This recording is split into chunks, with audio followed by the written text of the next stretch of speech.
I still have my claim to fame over him, and he can never argue. Is he has Crohn's disease, and he had this Crohn's fundraiser, and we had this big Taco Bell 3-point shootout. That was at the high school packed gym, and I was able to take him down to win like $100 of Taco Bell cash. And there hasn't been a contest since. So until we have another one of those, I think I still got the crown. Welcome to the Shine the Way podcast. I'm your host, Jake Blake, and today I'm joined by Drew Diener. Drew has spent time as the Rockhurst University head basketball coach from 2015 to 2024. Prior to that, he was at Cardinal Stritch University in Milwaukee from 2009 to 2014. In 2013, he was the NAIA Division II National Champions, the NABC NAIA UPS National Coach of the Year, the Rawlings NAIA Division II Coach of the Year. He was the 5-time CCAC Coach of the Year. I believe he was the 3-time tournament champion of the CCAC as well. He played collegiately at St. Louis University, where he was a career 40% shooter from three-point. In 1997-98, he was the Gatorade Player of the Year in Wisconsin, probably because his dad coached him to that. In 1997-98, he was also a Street and Smith All-American. He's married to Kelly and has 3 children. Welcome, Coach. Hey, how are you? I'm doing wonderful, and thank you for taking the time. I know, even though you've stepped away right now temporarily from coaching, and became an AD, middle school AD, I know life's busy because you got 3 active young fellas. So That's right. I appreciate it. Well, let's jump right into kind of your upbringing. Obviously, going through the accolades and what you've done, basketball obviously was a very big part of your life. With basketball, did you do just basketball, or would you play other sports growing up? Yeah, when we grew up, we played a lot of sports around the neighborhood: football, baseball, basketball, mostly. But basketball was the one that we were being taken to the gym most often for. My dad was our high school coach, as you said, and that was the one we were most serious about. But during the summer, we'd be playing strikeout. We called it football, tackle football, and things. Pretty well rounded in those sports, but I only played tackle football up to my 8th grade year, and I only played a little bit of little league. But just the stuff around the neighborhood, we played about everything. It sounds like a pretty similar upbringing to most kids. Early on you do a little bit of everything, and then you start to kind of dial in what you're either passionate about or just naturally really good at, or maybe both. And at what point where did you realize, I'm pretty good at this game of basketball? I think it was pretty early. I could always really shoot, so I always felt when I was in the gym, I was the best shooter in there. Um, when I was younger, I don't know. I just always believed that I was the best shooter in any gym I was in. I was not that athletic, but I got to be 6'5", and I was actually always taller for my age. My younger brother, who had the best career collegiately and pro overseas a lot, he ended up being 6'5" too, but I don't think he was ever as just bigger than everyone. His spurt came later. But for me, we traveled around a lot. And back in the 90s, playing club basketball, we called it AAU, was a little bit rare. There was not that many teams. You actually had to be really good to be on a team. And my family would drive to Oklahoma City, Florida, Utah. I mean, we went to a lot of AAU national tournaments, and it was a lot of times built around I have an older brother and a younger brother, and it was built around, a lot of our vacations were built around my games. So it was kind of like a work trip for me, as much of a work trip it could be for a 12-year-old. But then my older brother and younger brother, we still joke today that they got to go and they got to have fun. Meanwhile, I had to actually play well, and my dad wanted me to perform, and it was healthy, but it was not all fun and games for me. Yeah. So we're going to get to your dad, because obviously I know he coached you pretty much your whole career. Outside of him, was there any other coaches that really impacted you that when you look back after coaching a while that you're like, I think my dad played a big role in why I wanted to coach, but also this person. Yeah, why I wanted to coach, maybe not. There's a guy, one of my best friend's dad's name was Bob Koenigs. He was he coached us when we were in fifth and sixth grade, and he was a real competitor. And he was a guy that his son was on our teams, and he had great rapport with all the kids. But also at the end of the day, he got everyone to play really unselfish to the point where in one of the championship games, he allowed me to score like all 40 of the points and take every shot, and convinced every kid, including his own kids on the team, that that was the best thing that we were going to do to win the game. I always thought that showed pretty, for another parent to do that with other kids on the team. I thought that demonstrated some big time unselfishness for him, and he was just a great guy that would have so much fun with us away from the court, had stats on every game, and typed them out on his computer. And he was so into it. He made it seem so big, like such a big deal. Yeah. Well, bef- I've got some stuff on your dad, and you guys have had a unique um, career together. He coached you, and then when you got into coaching, he joined you on your bench. So before we get to that, I guess I'd like to know, why did you coach, and why do you have that passion for coaching basketball? Well, I got into it initially. I've always loved basketball, and then when I was done at SLU, St. Louis U playing, I didn't really pursue playing anymore. I was kind of honestly burnt out a little bit of the grind of feeling guilty at the end of the day if you didn't put in time to your game. Just that's really how we were since we were young. Like, and and I don't think it was a bad thing, but like if you took a day off, it wasn't anything my dad was saying or anything. It was kind of like, geez, what did I get done today? So when you do that all through, I think that probably started in junior high through high school and then 5 years of college, and then it was over. It was kind of like I was a little bit burnt out of just that grind of trying to be great at basketball playing anyways. So I got into coaching because I love the game, and I actually, one of the first gigs I had was as a grad assistant at DePaul, and it allowed me to be my little brother's probably one of my best friends, and got me on the bench, and I was traveling with the team and close with him, and he's only 2 years younger than me, and living in Chicago with him. So there's so many great things with it. And what I think I took away from being around my dad as a high school coach in our community, growing up, is just the lifelong relationships you get with guys, and those experiences that being a coach and being on a team present themselves, that is so attractive, and that I think is probably what I, not being in it right now, what I miss most right now, but also the best thing about, like, last night was my son's birthday, and one of my former players happened to be in town, and he came and joined us for his birthday dinner. And it was he's from Omaha, and it's been 4 or 5 years since he played, but just talking about old stories and games and experiences on bus rides and the impacts he made on my kids and how much they enjoyed him. There's just such a great family atmosphere within a team if you're in the right culture that you can build if you're a head coach, that gives so many memories and life lessons, that is so fun to be part of. Yeah, the that's a common thing I've heard, is the relationships. You don't really think about it so much because everybody's so focused on either what's their kid doing or are we winning. But when it really truly comes down to it, uh, everybody that coaches is competitive and wants to win. There's no doubt about that.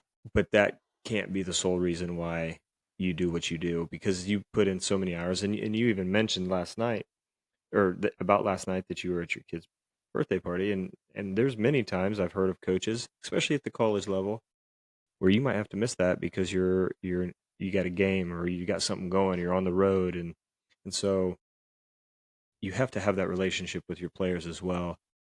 And then you had a unique situation that not a lot of people get to do. First Yeah. of all, you played successfully through high school for your dad and had a wonderful career there. And then when you did get into coaching at Cardinal Ritter, he was your bench guy. He was right there next to you, and he would. I found an article you wrote. I think you wrote, or you at least you worked on it about coaching with your dad by Drew Diener. Yeah, well, that was a Father's Day article I wrote for Rob Lanier, I think, at one point. Is that the one? Yep. Yeah.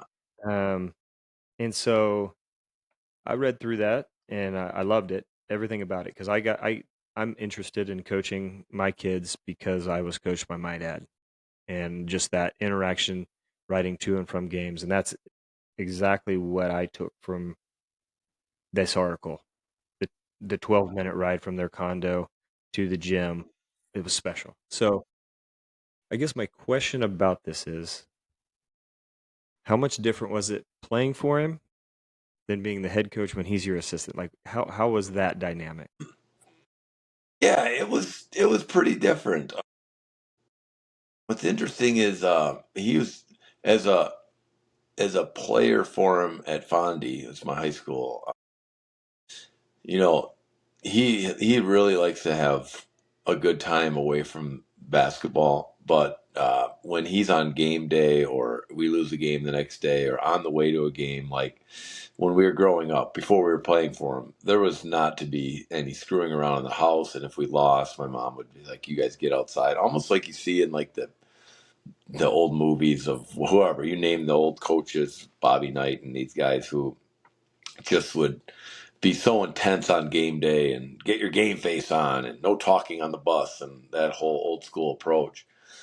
Whereas when he was with me during the games, I think he got there, but he was so much more balanced as an assistant coach when he was with me, um, and able to enjoy the rides to the like I meant those 12-minute rides, like when those 12 minutes rides, we'd be talking and maybe it would be a lot of lighter conversations. Whereas, when I was playing for him, it was pretty much dead silence in our van on the way to the high school before the game. Like there was no talking. It was, you know, so I think that was probably the most different aspect of it is just the way we, um, the way we talk to each other and in our time together before and after the games. During the game, the intensity level shoots still through the roof.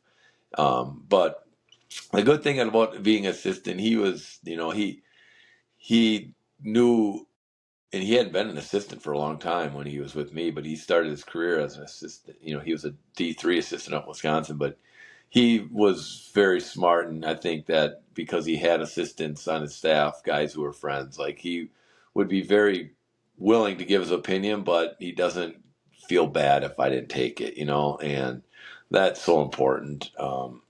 And he's not a guy, I told you so kind of guy that, hey, I told you we should have done this.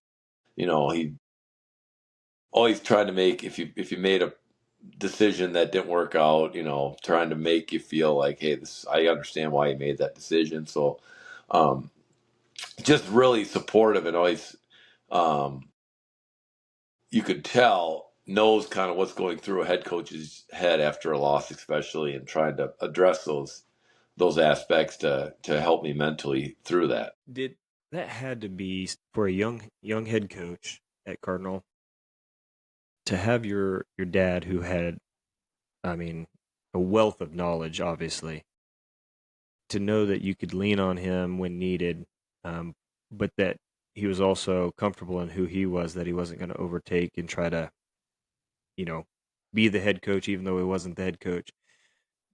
Did that make your job easier as a young Yeah, head coach, having such an experienced assistant like that? yeah, I think for sure it was a huge at Stritch, Cardinal Stritch. I mean, I was when I got that job, I had been at Virginia for 4 years, and at DePaul for one, and actually a high school assistant for one. So I guess I was 6 years in, but especially the first 2 years at Virginia, so I was on the operational side of things. So I wasn't as much in the game the game prep stuff as much as I wanted to be. But yeah, it was a major advantage, being able to know as and be presented with anything that was thrown at that you have someone on the bench that's seen it. And I think what special it makes it especially unique is on the NAI level to have that. You see, you're downstairs Texas Tech's playing Illinois right now, and they've got millions of dollars of assistants on the bench. Well, the NAI you don't, and um, again, it just stresses how unique that was to have and what an advantage that was, and why that was crucial to our success. So, having such a wonderful career under your dad coaching, and then he coaches alongside you, and you've coached at the NAI level, which, um, you know, obviously, if people aren't that familiar with it, that's high level basketball. Even though it's not Division One, Division Two, it doesn't say it that way. It's still very high level basketball. Now you've got three young boys that you're coaching up. What have you taken from being a NAIA level coach, coach of the year at the NAIA Division Two, and taking that, and how do you then bring it down to the youth level? Because I've seen you on the sidelines at the youth games. That's where we first connected was our boys, Mhm. um, part of Tea Time, and you know, just how do you do that, knowing that you have a wealth of knowledge yourself, and to not make it too much for the boys at the youth level? Yeah. Well, I really want them to love sports and competition, and I try to make it be as carefree for them as possible. So when they're playing, they're not thinking one thing other than I am trying to win and I'm trying to have fun doing it. Um, so I really err on the side of saying, especially as they're younger, not much during the game, unless I'm coaching them. Then I will, but for the most part, I'm not coaching them that frequently, and Mhm. so I'm spending most of my time watching them, and we do workouts together, and finding things that I think that they got to get better at. But especially at the young age, I want them to just fall in love with playing and fall in love with competition and have fun doing it, because if it's not fun, I mean, it's I don't want them to be doing something if they're doing something that because I like it. I want them to have fun. So, and just getting that, I think you're really the best competitor when you're just carefree and you're just thinking about winning and not thinking about doing a move that I taught them, making me happy because that are making a shot that I told them to work on. So. Um, I'd really, I really want them to be really, really competitive and have a lot of fun. And then the skills, as they get older, we can start addressing. Yeah. A lot of the coaches I've talked to at this point, especially in the basketball, have been um, high school level. And you obviously know the high school game. You've had to recruit it, and you obviously were a very high level player yourself, and talked to your dad who coached at the high school level, and you've also coached at the college level. One of the things they talk about is, a lot of those kids may not. This may be it for them, and so they want to make sure that they're good young men and women when they leave the program. Does that carry into the NAIA and college level too? That you're still, yes, you need to win. That's your job. You want to win, and you're trying to recruit the best players to make it easier for you to do so and all that. But do you still feel a sense of responsibility to help them to grow up because they still are young men and women? So, as a college coach, do you still have that in you that you need to do this and become a good basketball player, and this is what you're here for? But you also need to be a good person, and I can help you do that too. Yeah, I think it's equal or more at the college level. I mean, they're on their own and they are making so many decisions that, in many cases, can impact the rest of their lives, and they're on their own. And a lot of times, you're you know you're the main contact point for these kids, especially at the small college level. Again, back to the staff, you don't have a ton of staff, so things come up, it's a lot of times they're coming to the head coaches, which is good. I mean, that's what gets you these deep relationships, is that they lost their books or whatever their problem. They got in trouble in the dorms. There's not much that gets missed. But yeah, I you know what, I think that's one of the parts. We talked about the relationships. I think that's again one of the things that's the most enjoyable about the college level is you get to see guys grow up really, in their decision making. And athletics puts each guy is going to have, I believe, find some level they're going to deal with adversity in some way, and that's what life's going to present them. And it's just how are they going to be able to deal with it? And again, as much as that is, can you build guys to be good leaders and good, um, strong decision makers when perhaps they're surrounded by people that aren't gonna agree with them? Are they strong enough to continue to stand for what they stand for and be tough minded when it's not popular? I think that's the most satisfying moments I've had in coaches, when you see guys that are willing to stick their necks out to, and maybe as a freshman and sophomore they're kind of watching, and then as a junior and senior they become people that are willing to say perhaps the unpopular thing to move the team or another guy in the right direction. All right, if we can, we're going to talk about your coaching style. I'm kind of curious here. So, if you had any set five guys you could have bigs, you can have all smalls, you can have all five shooters, you can play fast, you can play slow. What is your ideal five? Like, what would you want to play? How would you want to play? Obviously, I know you're a shooter, so I'm guessing that's going to be incorporated in many ways, but what's your style? Yeah. What's interesting, and this, I've had to think about this a lot, is as for a shooter, I've really always been a guy who likes to pound it in the post, honestly. Now, that's kind of going away, which is so interesting. However, the concepts of playing inside out hasn't. But um, well, the one constant in most of my career as a head coach was we would have a big that maybe wasn't the most recruited big guy, but was a guy that maybe wasn't in the best shape, but we could get the ball to him inside and really put pressure on the D, um, and get to the free throw line more to people. And when we needed a basket, get something deep in the hole. So it's hard for me to go away from that. I love, I think about our national championship team, and it's like, geez, that was a pretty nice formula. I had a big guy that was elite with both hands and aggressive to catch it deep, and my point guard was not a guy who was a um, a guy who would wow you with athleticism, just tougher than anything and great IQ. Um, and all my guards, for that matter, were really fundamental. They were guys who could pivot, who you could not take it from them if they gave up their dribble. I mean, I love pivoting. It's an interesting, when I ever do camps or even teach PE at my school, we always start with pivoting and talking about the value of being able to be tough and keep your eyes up and um, do such a simple skill. So I think that to have, I I'm probably like a lot of coaches. I want to have a really tough point guard, a really good big guy, and some really solid guards around him. But like I said, I really like the idea of playing inside out and getting it into a big, and it's becoming more and more rare. So maybe that's why I don't have a head job right now. I don't think that's the case. I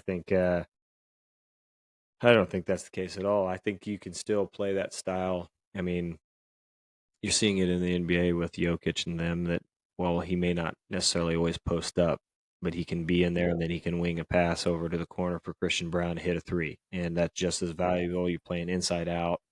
Um, and a lot of it seems today, from what I'm seeing, is the inside out is still there, but it's Uh, more on the dribble drive, get your 2 feet in the paint, and that's how they're wanting to do the inside out versus throw it to the big and let him make the decision. Um, I think both are effective. yeah. It's just probably a personal preference at that point. Did you ever entertain the idea of getting more of a big guy that's kind of like play like a Villanova likes used to play, where they'd have the big guy that actually is a stretch five. He could step out and pull the big man out, and then you really open the floor that way. Was that something you ever considered? Yeah, yeah, we surely did. I think at when you're playing when you're guarding teams and they present that with you, especially when we're kind of going the other way and we have bigs that perhaps aren't as mobile as those guys, right? So then those what you just described is tendency to be hard to defend for our guys, and you address that. And it just comes down to the recruiting and can you find those big guys that can shoot? It's really really difficult to find. They're really competitive to get those guys.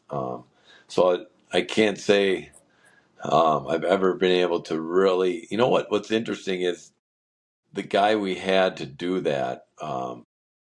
We got a fifth year transfer. His name was Daniel Carr, and going into my last year at Rockhurst, he was a D3 All American, and he tore his ACL a week before the season.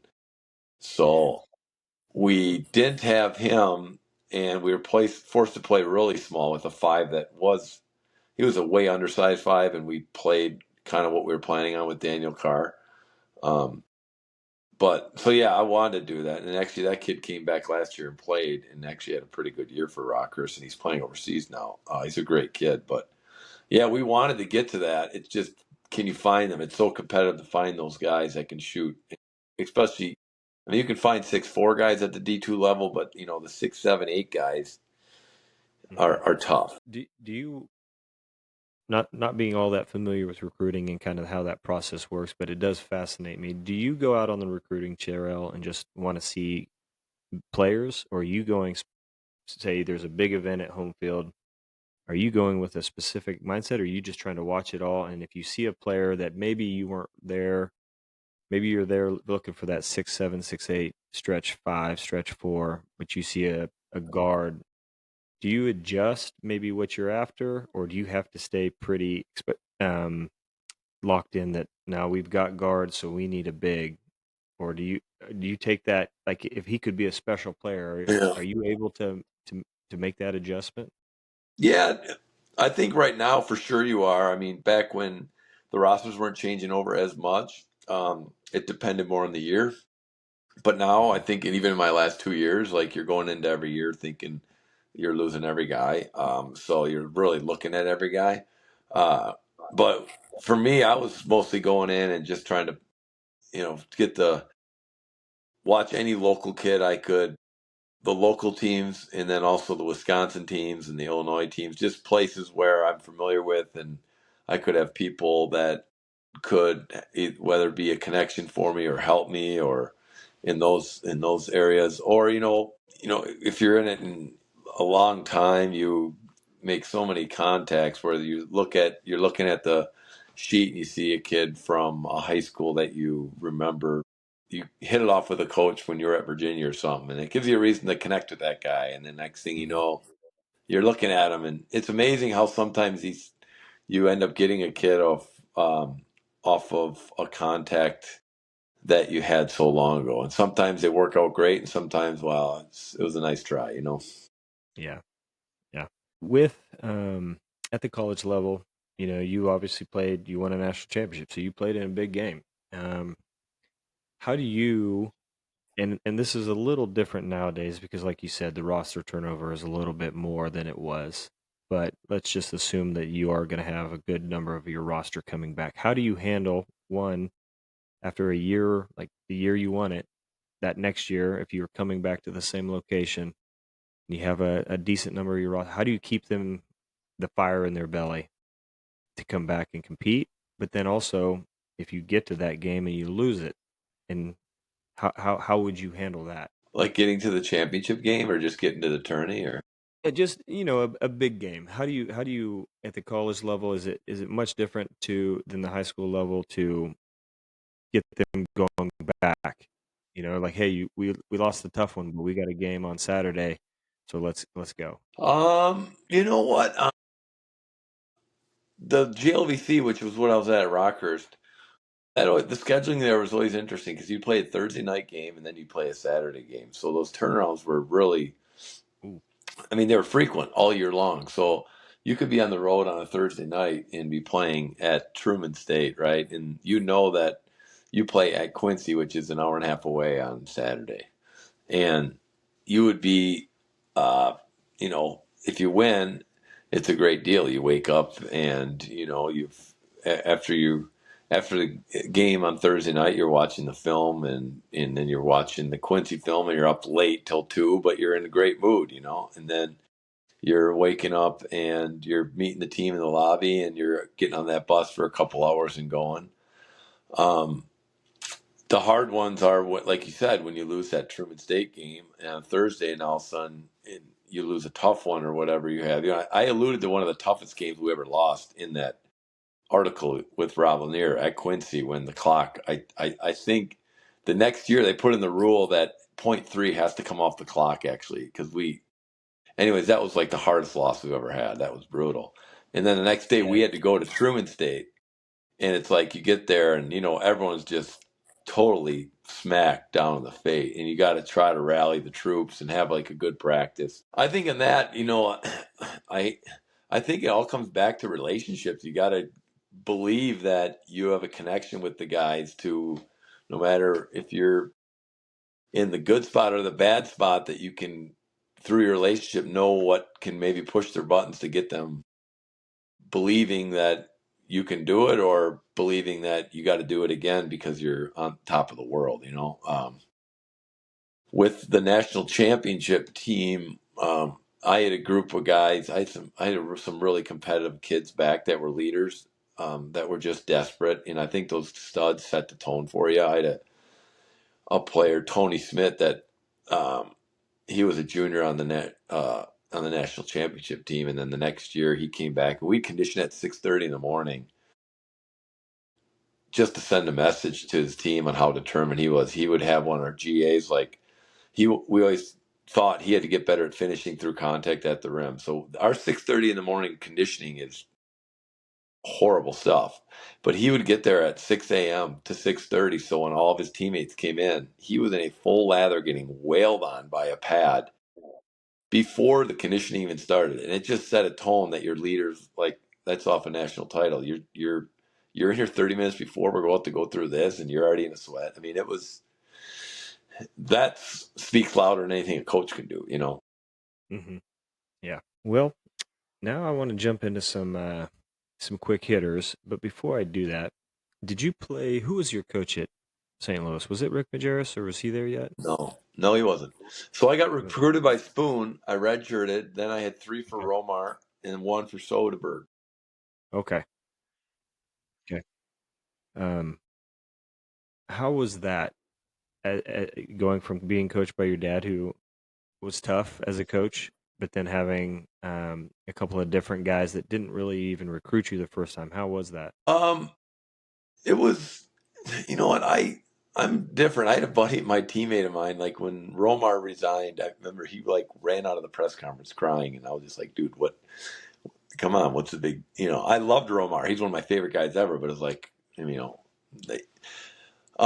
So I kind of enjoyed the change, honestly. And as much as I love Romar, I liked, oh, we got something new. Our conditioning's going to be different. We're going to do something a little different offensively. Things are fresh. So I actually a little bit liked it. When Romar got the job, I always, going back to what I said, like when I was with Spoon and then Romar came in, I always thought for sure I was the best shooter on the team. So I just felt like, all right, well, no matter what, I'm going to be the best shooter, and I think there's going to be a place for me if I'm the best shooter. Hopefully, I can guard someone, but if I can't, I got to really shoot well, you know? Yeah. I mean, I think you're seeing it the way the NBA's went, right? I was actually watching, I think it was the Pistons and Wizards, I'm about to call them the Bullets, but the Wizards last Yeah. night, and they're Yeah. in overtime or double overtime, and still very impressed by what Duncan Robinson does on the NBA level because he he doesn't guard. He tries, but just that elite Yeah. athleticism that he's going against every night. But man, give him a second, he'll make almost You know, all of them. And he hit a yeah. big shot last night late in the game. But all right, so let's start with your starting five of kids you've coached in your career. Oh wow.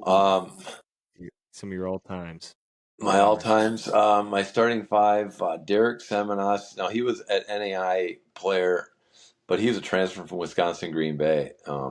And what's unique about the Stritch teams is we had three kids on the national championship team that went to my dad's basketball camps when we were little. So, and he's a fundamental guy, right? So part of the reasons why we were fundamentally tough and could pivot is because our three guards were going up and doing pivoting lines for 7 weeks of summer, you know? So Mm-hmm. the fact that those three ended up playing for us and him was pretty special. So he was and that's why we got him. He went to Wisconsin Green Bay on scholarship, and typically the school we're at wouldn't get a kid like that to come to him, you know. So he would be an absolute stud.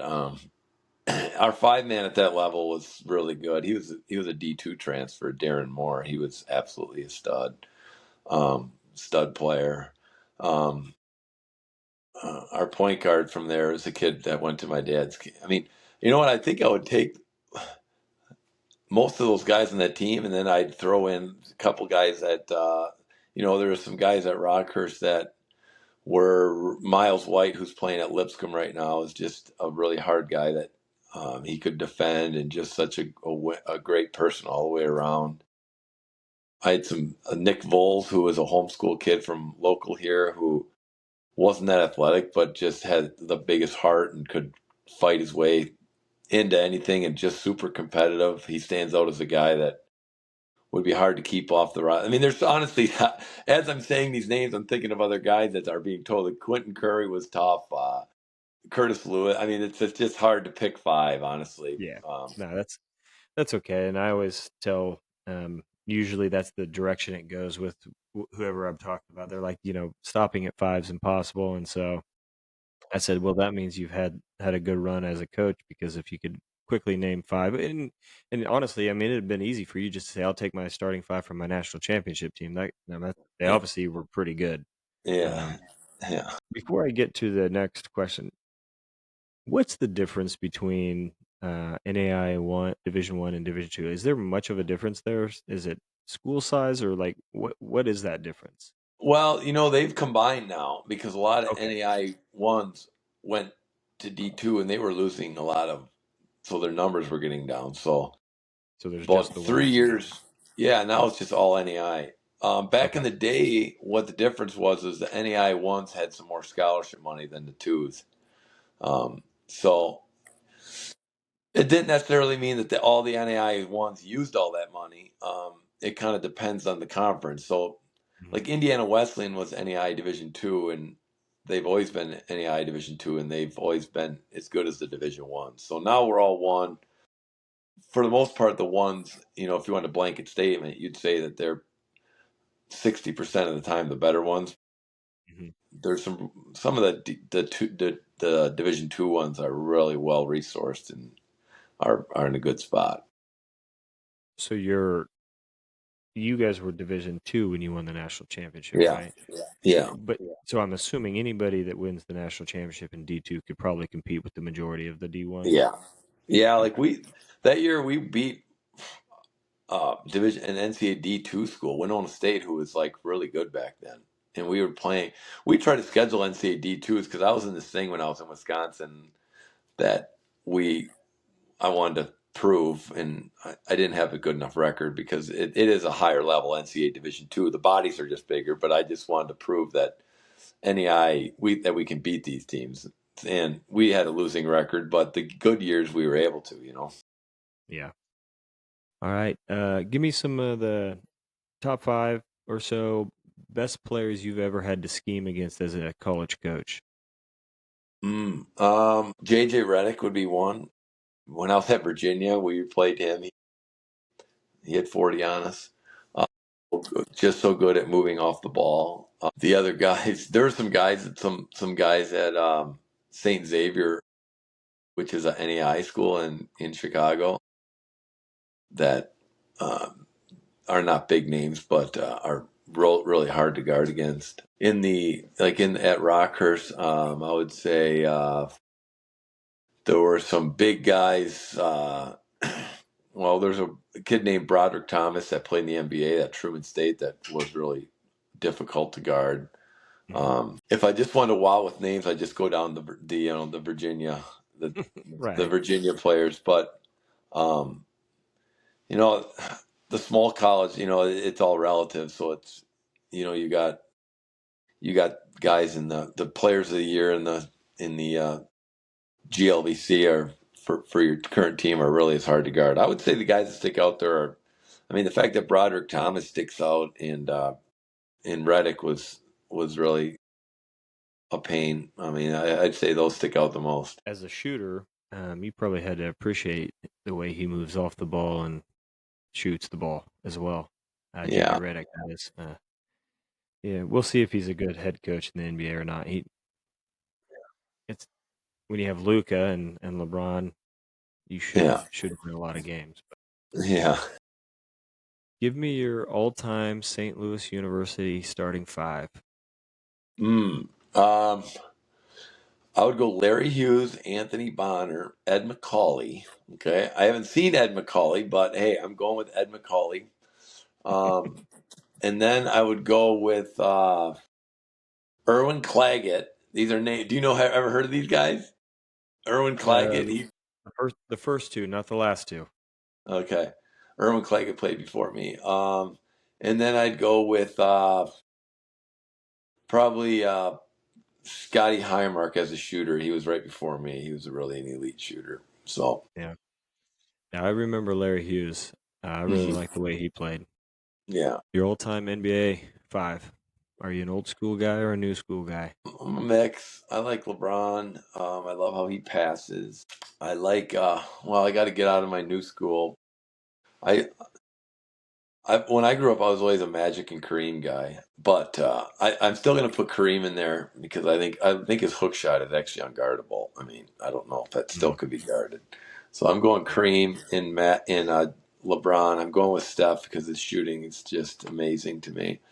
Um, and I'm actually going Jokic at the four spot because Kareem's a true five.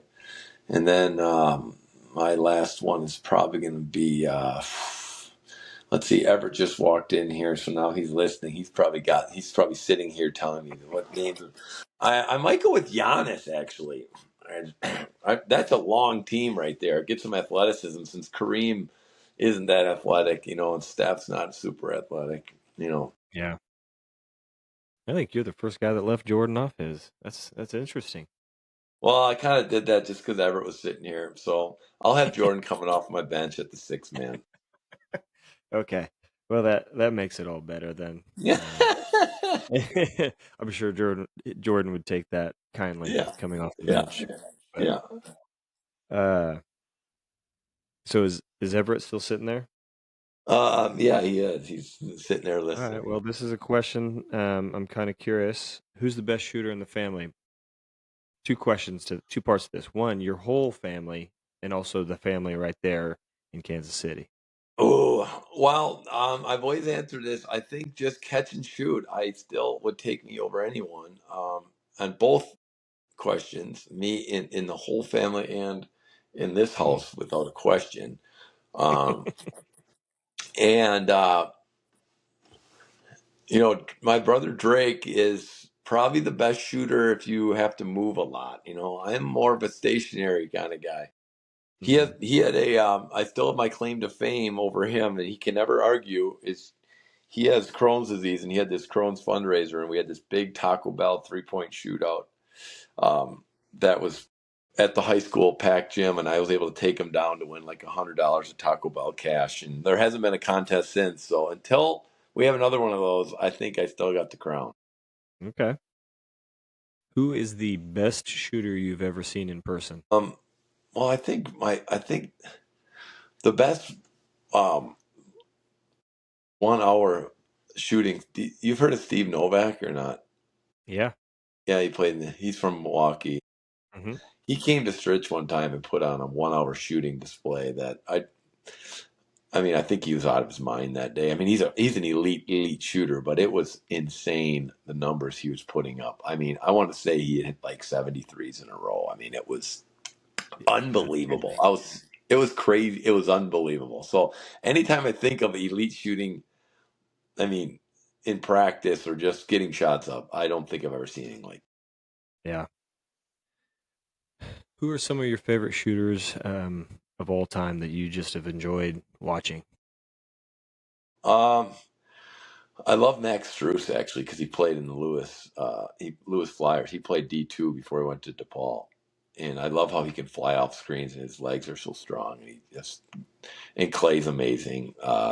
I think Clay's awesome. Steph is just amazing to watch as well. Um, who's an amazing shooter now is AJ Green for the Bucks, and I watch the Bucks because I'm from up there. But Hmm. his release is what makes his so amazing. He shoots it so high, um, and he's got such a quick release. I mean, it seems like a really difficult way to do it. So he's someone that's kind of been fun to watch. Did you see DeVries the other night putting on a show for Indiana? I didn't see that one, but Oh, he was like Max Strus the other night, putting up threes, sprinting off screens. That's fresh in my mind. So I'm gonna just include him right now because he's a hot name. I mean, it was really impressive. yeah, yeah. I always, I caught some Pistons games during their heyday with Rip Hamilton and Chauncey, and it always impressed me in live action just how much movement Rip Hamilton had. Now he wasn't much of a. His game was more the 15, 18 feet, come off the screens and curl and shoot it, but still just the movement he could do and get his feet square, body square, and shoot such a high percentage was amazing. Yeah. Uh, but just the NBA guys in general. So I was fortunate to be at when the Nuggets clinched the finals over Miami. I was in Denver and I watched that. And before the game, there's a guy out there just making every three. I was Uh, like, who's this guy? Like, who's Miami got that they've not been playing? And then I realized it's Udonis Haslam. He didn't miss in really, warm ups. It was crazy. And I'm just like, this guy's not a 3-point shooter, but couldn't really. couldn't tell me that right now. So Wow. uh, last question, then I'll let you go because I know it's getting late. But as a shooter and as a coach, what is something you would tell the youth or someone Everett's age, the freshmen, about shooting? What's the most important thing about being a good shooter? Um, I think it is. Gosh. Well, I think for sure it's the mental aspect of it. I think it is a ton of repetition, but then a it's easy to say, but establishing a belief that things are not always going to feel the same, but you can grind a shot in even on a day that you're not feeling right. You can mentally get one in because uh, you've done it so much that you can make.